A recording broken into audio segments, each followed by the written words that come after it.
आम्हाला माज नाहीये, आम्हाला मस्ती पण नाही। जर तुम्ही आमचे लेकरं उघड्यावरती पाडायला लागलात, आज काय दशा आहे कुटुंबाची, कसं जगायचं त्या पोरीनं आणि त्या पोरानं?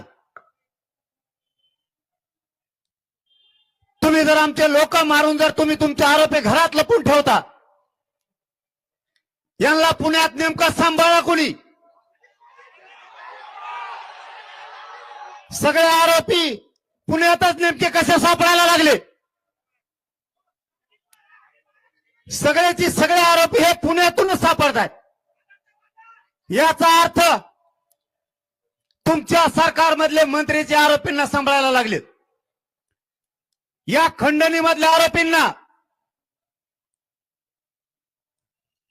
आणि हत्येतील आरोपींना, या दोघांची नार्को टेस्ट झाली पाहिजे आणि त्यांना सांभाळणाऱ्या सगळ्यांना सह आरोपी केलं पाहिजे।